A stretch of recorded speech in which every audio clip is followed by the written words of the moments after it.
दुर्गा माता की जय। चलो पूजा संपन्न हुई। अब बताओ कैसे हो तुम दोनों। मैं ठीक हूँ चंदना, तुम सुनाओ। मैं भी ठीक हूँ मधु। अरे माला, क्या हुआ? किस सोच में डूबी हुई हो? कुछ नहीं, बस मन में प्रार्थना कर रही हूँ आज तो क्लाइंट आ जाए। बिजली का बिल भरना है, माँ की दवाई लानी है, बहुत जिम्मेदारी है मुझ पर और काम धंधा चौपट हुआ पड़ा है। चंदना कहती है तुम फिक्र मत करो, दुर्गा माता सब ठीक करेंगे।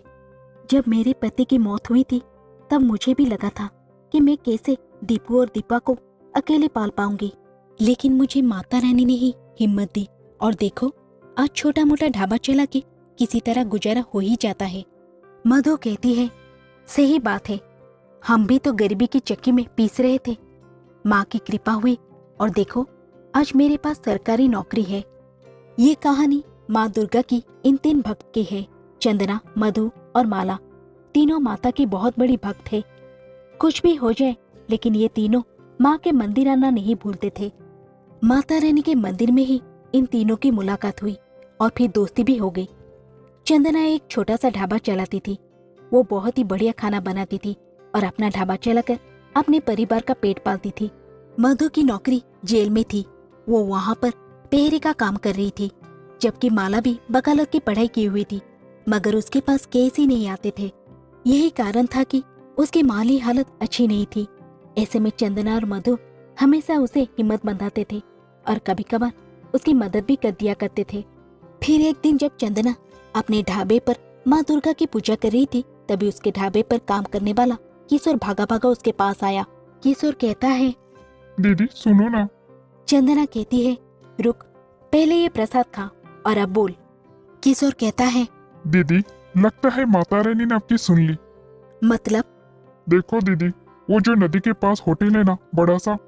कौन सा? वो स्टार होटल? हाँ दीदी, वही। उन्हें अपने होटल के लिए एक बढ़िया सा सेफ चाहिए और उसके लिए वो एक प्रतियोगिता कर रहे हैं, जिसे जीतने वाले को वो अपने होटल में सेफ का काम देंगे और अच्छी पगार भी। अरे वाह, किशोर क्या खबर लाया रे।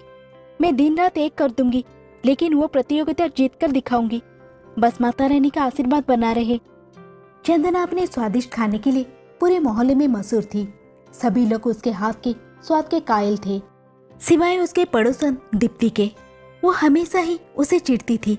होटल की प्रतियोगिता वाले बात जब दीप्ति को पता चली तो उसने सोचा चंदना की बच्ची, चाहे कुछ भी हो जाए तुझे तो मैं जीतने नहीं दूंगी। जीतना तो दूर, मेरे रहते तो इस प्रतियोगिता में हिस्सा ही नहीं ले पाएगी। एक तरफ दीप्ति चंदना के खिलाफ चाल बुन रही थी, तो दूसरी तरफ सारा दिन बीत जाने पर भी माला के पास कोई केस नहीं आया। उसने मायूसी होकर अपना केबिन बंद किया और मन में सोचने लगी आज भी कोई केस नहीं आया। केबिन का किराया भी देना है, माँ की दवाइयाँ भी ले जाना है। उफ, कैसे हो पाएगा सब कुछ? हे माँ, कोई तो रास्ता दिखाओ मुझे। माला पैसों की किल्लत से जूझ रही थी, तो वहीं जेल में मधु भी परेशान थी। नाइट ड्यूटी खत्म करने के बाद सुबह के वक्त वो जेलर का आने का इंतजार कर रही थी। फिर कुछ देर बाद जेलर आते हैं। उन्हें देखकर मधु कहती है जय हिंद सर। जय हिंद। हाँ कहो। सर मैं पहरी मधु हूँ, बैरक नंबर 3 और 4 में मेरी ड्यूटी है। हाँ तो? सर वो नवरात्रि आ रही है तो छुट्टी चाहिए थी। क्यों? छुट्टी लेकर क्या करोगी? सर वो माता की चौकी सजानी है और। देखो, इन सब कामों के लिए छुट्टी नहीं मिलेगी। अच्छा तो सर बस नवमी के दिन की छुट्टी दे दीजिए। जाओ यहाँ से, कहा ना छुट्टी नहीं मिलेगी।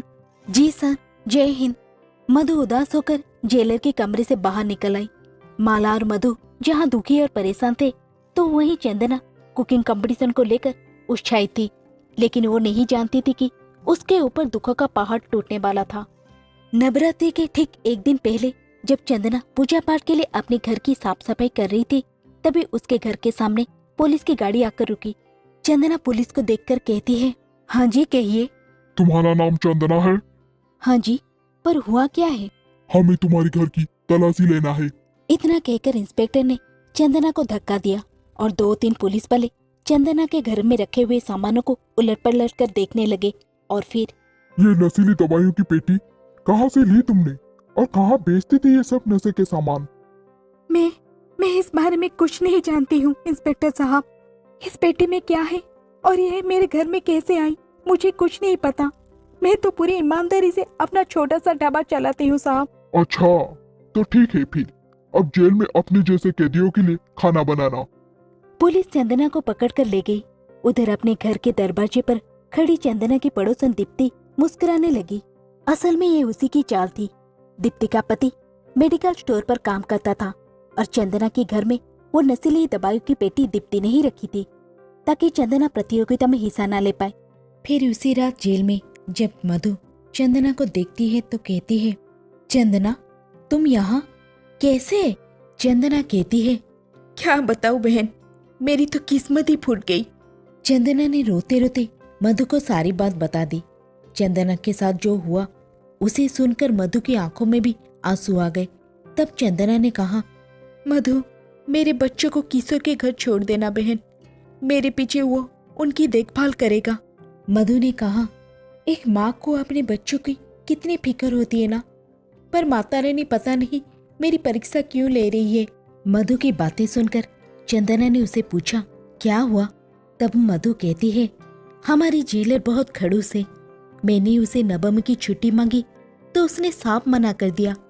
कभी ऐसा नहीं हुआ कि अष्टमी या नवमी पर मैंने कन्या पूजा नहीं किया हो, लेकिन इस बार। चंदना कहती है, चिंता मत करो मधु, देखना माता रानी सब ठीक करेंगे। माँ दुर्गा के ये तीनों भक्त बहुत परेशान थे और ये देखकर दुर्गा माँ को भी अच्छा नहीं लग रहा था। तभी उनके पास नारद मुनि प्रकट हुए और उन्होंने कहा, नारायण नारायण, प्रणाम माते। माते, ये कैसी व्यथा है? आपके तीनों भक्त बड़े परेशान हैं, उन्हें आपकी कृपा की आवश्यकता है। दुर्गा माता कहती है, आप चिंता ना करें ऋषिवर, इनके दुखों का अंत निकट है और इसके लिए मुझे धरती लोक पर जाना होगा। नारद मुनि कहते हैं, जय हो माता रानी की जय हो, नारायण नारायण। नवरात्रि के दिन चल रहे थे और माता रानी के ये तीनों भक्त अपने अपने समस्याओं से जूझ रहे थे, लेकिन तीनों में से किसी ने भी माँ दुर्गा पर अपना विश्वास नहीं खोया था। मधु ने जेल में ही माता रानी की चौकी सजा ली थी और नवरात्रि के पूरे व्रत भी रख रही थी।